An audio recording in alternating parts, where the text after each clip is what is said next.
Para a gente repercutir os últimos acontecimentos no conflito, eu converso agora com o consultor de risco político e relações internacionais, Marcelo Suano. Obrigado, Marcelo. A mensagem dos Estados Unidos indicando que a guerra de fato pode ser duradoura vai muito além da intenção de mandar apenas uma mensagem para o Irã, né? Significa que há outras intenções, outros propósitos com esse conflito. Sim, indo direto ao ponto.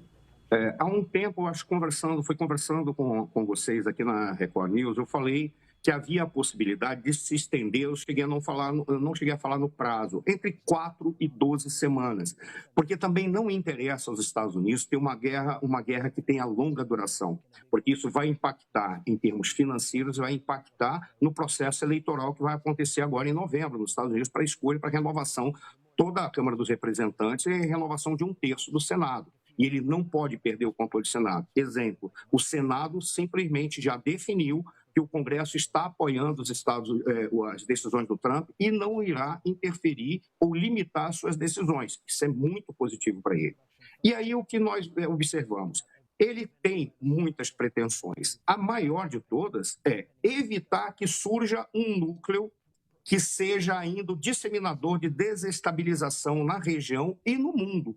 O Irã representa isso. Seja por quê? Porque tem como interesse destruir o Estado de Israel, isso é um interesse explícito, seja porque ele tem o interesse de controlar todo o Oriente Médio, em especial se contrapondo aos sunitas, apesar de ele ter utilizado grupos terroristas sunitas. E até é importante falar isso. Por qual razão? Porque o terrorismo é uma opção, não significa estar imediatamente ligado a um determinado grupo religioso.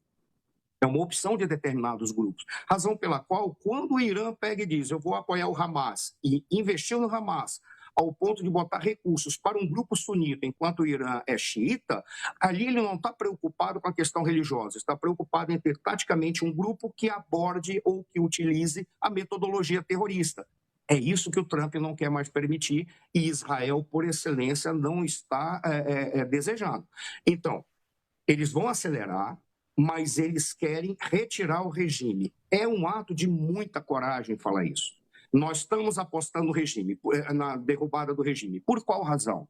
Porque normalmente as pessoas usam o elemento de que a autodeterminação dos povos deve reger as relações internacionais. É um conceito que eu defendo. Só tem um detalhe. A autodeterminação dos povos tem que ser observada da perspectiva de que um povo está respeitando a autodeterminação dos outros povos. Se um determinado país tem um governo tirânico que tem a pretensão de desestabilizar a sua região e invadir ou controlar outros países, ele já está rompendo por princípio com isso. Então, legitima a ação contra esse governo e contra esse regime. Marcelo, continua comigo. Tem uma outra notícia chegando agora que eu quero também a sua análise a seguir. Porque pela primeira vez desde o início da operação militar entre Estados Unidos e Israel, o Irã se uniu ao grupo terrorista Hezbollah em um ataque coordenado contra Israel. Outros países do Oriente Médio também foram alvos da ofensiva. Vamos ver. A estratégia é usar milícias curdas que atuam na fronteira entre Irã e o Iraque para lutar contra a ditadura dos ayatolás.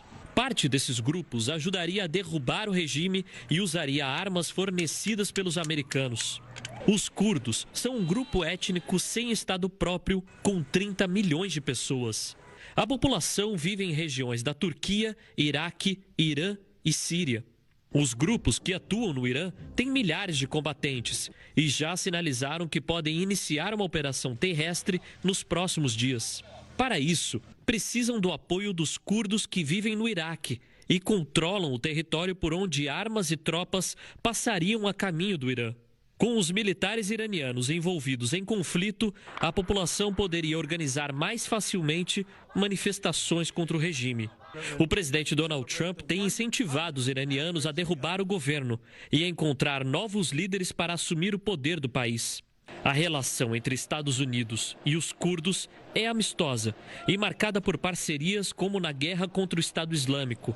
A porta-voz da Casa Branca, Caroline Leavitt, disse que é completamente falsa qualquer notícia de que os Estados Unidos estejam armando os curdos. Marcelo, quando a gente tem outros países que não têm diretamente relação com esse conflito, também sendo atingidos, sendo impactados, a gente pode esperar uma contraofensiva também por parte dessas nações? Ou você acredita que nesse momento é algo muito improvável? Neste início, Israel e Estados Unidos são os protagonistas, mas o Irã tem adotado, eu vou retirar o termo mais o Irã e utilizar mais este governo ditatorial e este regime no Irã, ele tem adotado como procedimento tático regionalizar a guerra, invadindo ou atacando outros países, e para possibilitar que este envolvimento, essa generalização, acabe repercutindo no cenário internacional como um todo, ao ponto de, por exemplo, levar a um envolvimento direto de China, Rússia e Coreia do Norte. A única que provavelmente poderia ter um envolvimento direto seria a Coreia do Norte. A China jamais, não acredito que faria isso, porque eles são muito inteligentes e eles trabalham de uma forma diferente, e os russos têm as suas próprias negociações para fazerem. Então, dificilmente eles vão entrar. Aí fica a situação. Eles estão apostando nisso? Ótimo. Qual é a capacidade que eles têm de regionalizar? Está cada vez mais limitada. Mesmo porque regionalizar e globalizar está cada vez mais limitada. Por qual razão? Porque eles já não têm tantos recursos, as suas lideranças estão desaparecendo com ataques precisos, em especial de Israel e dos Estados Unidos, e já está um certo caos. E esse caos vai aumentar dentro do próprio governo. E eles tomaram algumas decisões que não foram muito inteligentes.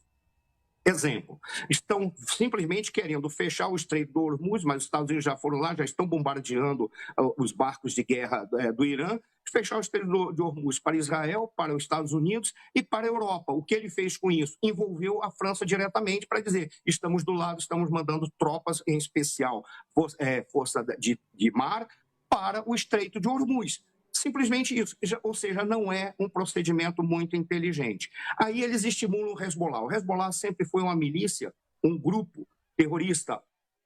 Dizem que é movimento social ou que é partido político, particularmente eu vejo de uma outra forma. É um grupo terrorista e uma milícia que sempre trabalhou pró-Irã e tentando tomar conta do governo libanês. Ele já estava atacando, mas Israel está freando.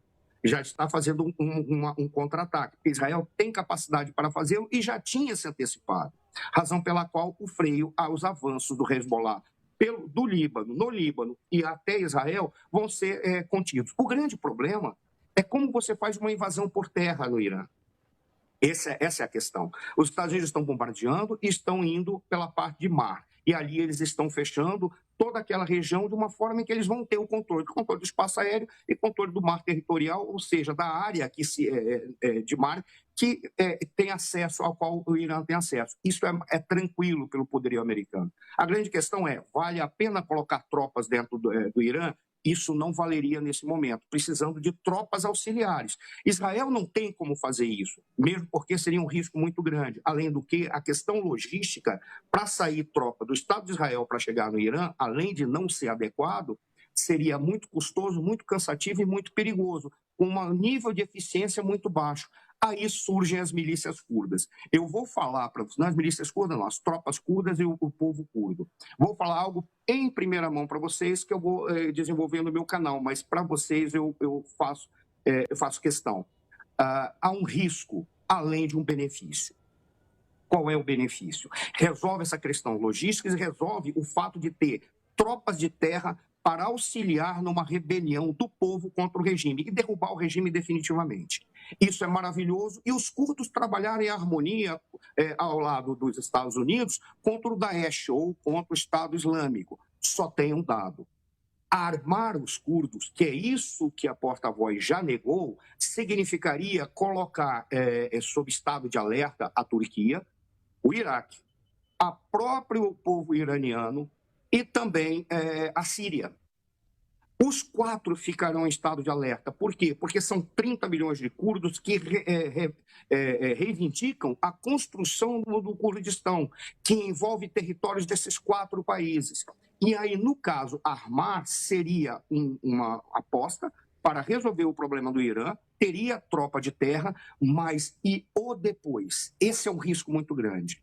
Há um caso também que a gente pode tratar.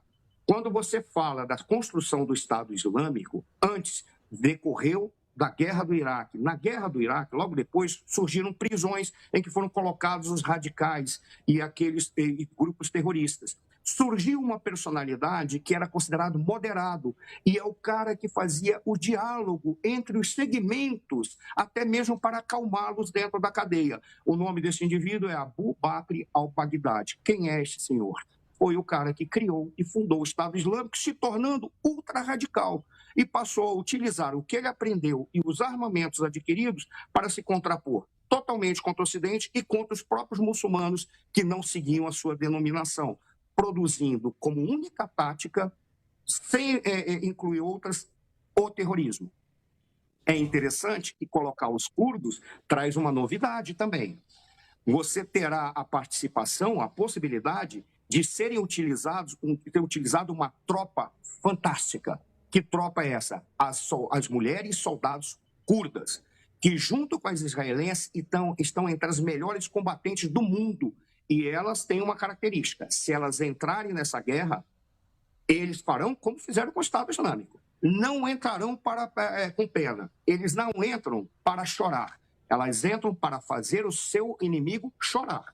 E aí vão para chegar a uma decisão definitiva, uma decisão que vai produzir um resultado. São ganhos em termos estratégicos e táticos e logísticos, mas corre o risco de o pós trazendo os curdos para reivindicar o Kurdistão e trazendo uma desestabilização em relação àquela região, envolvendo 4 países que não deveriam, neste momento, estar sendo muito chacoalhados. Deixa o Irã cometer esse erro. Eu, particularmente, faria uma aposta, mas faria uma aposta limitada com o envolvimento dos curdos. Marcelo, outra notícia agora é que os Estados Unidos afundaram um navio de guerra iraniano perto da costa do Sri Lanka. Mais de 87 militares morreram, são dezenas de desaparecidos. A embarcação tinha 180 tripulantes e foi atingida por um único torpedo lançado de um submarino americano. As imagens mostram o departamento, foram divulgadas, na verdade, pelo Departamento de Guerra dos Estados Unidos. O navio estava a mais de 3.000 quilômetros do Irã e navegava em águas internacionais perto da costa do Sri Lanka. Antes de afundar, a embarcação conseguiu enviar um pedido de socorro. Foi a Marinha do Sri Lanka que recolheu os corpos e resgatou os feridos. É a primeira vez que os Estados Unidos atacam uma embarcação militar desde a Segunda Guerra Mundial. A gente até mostrou aí, Marcelo, um mapa, mas eu queria muito que a gente reforçasse isso para mostrar a distância, não é, entre o Irã, onde acontece o conflito, e o Sri Lanka. Uma distância relativamente ampla entre essas duas nações e mostra, né, Marcelo, que a gente tem aí o conflito atingindo outras regiões, inclusive, né, um pouco mais distantes também. É interessante, Jonathan, é como você sair de Jaguarão, no Rio Grande do Sul, e ia fazer um ataque lá no Amapá. A distância é gigantesca. O que isso representa? Que os Estados Unidos não entraram neste contencioso, neste conflito, para brincar. E está configurado como um ato, uma situação de guerra, ao ponto de utilizar todas as suas belonaves para a execução do fim pretendido. E o fim pretendido é acabar com o regime iraniano, se necessário, utilizando a destruição das suas forças armadas. Quando você pega e aponta o caso do afundamento deste navio de guerra iraniano, por um tipo de armamento que é aquele que, da minha perspectiva, posso estar enganado, porque não sou técnico nisso, é o que há de mais espetacular em termos de armamentos da Marinha. O submarino é uma arma essencialmente de defesa, mas serve para o ataque também. Qual é a grande questão? Quando você tem um submarino, você espalha o desespero para todos os demais navios que possam estar na vizinhança. Por qual razão? Porque ele afunda, ele navega com um nível de ruído muito baixo, ao ponto de se confundir com cardumes, em especial se forem submarinos nucleares, não portando ogivas nucleares, mas com reatores nucleares para propulsão, e ele pega de surpresa.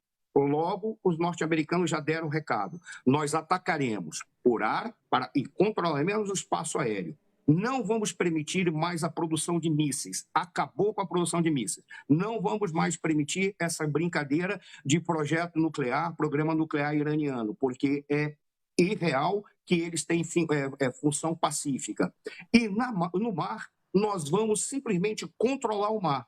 Em águas internacionais, os conflitos estão se dando. Não tem como alguém reivindicar uma inadequação por parte dos Estados Unidos, porque está configurada uma guerra. E os norte-americanos têm os melhores equipamentos. Ponto final. Não tem como discutir. Não tem como discutir em termos de a Marinha, a Armada Americana e a frota de submarinos americanos. Eles simplesmente podem acabar com qualquer navio de guerra iraniano, então não vai adiantar. Deslocar a esse ponto significa o quê? Que, em termos de procedimento e organização do teatro de operações, eles já estão observando qual é o raio de ação dentro do qual a Marinha iraniana pode atuar. E eles já deixaram claro, não haverá expansão desse raio de ação. Nós vamos segurar e constranger e vamos liberar o Estreito de Hormuz. É o primeiro, depois da Segunda Guerra Mundial, não será o único. Por qual razão? Porque os Estados Unidos estão apontando para o mundo que, ao contrário dos demais presidentes, se ousarem enfrentar os interesses estratégicos norte-americanos posicionados, apresentados legitimamente para o mundo, eles utilizarão de todos os recursos, ao ponto de utilizar o fato do afundamento, o que nos traz dor, porque qualquer morte nos traz dor. Mas, nesse caso, se pode dizer assim, com mortes que ocorreram como efeito colateral para impedir a presença e a permanência de indivíduos que trarão muito mais mortes, e aí, no caso, de inocentes. Ali era uma embarcação de guerra, então não são inocentes. Marcelo Suano, obrigado pela entrevista mais uma vez.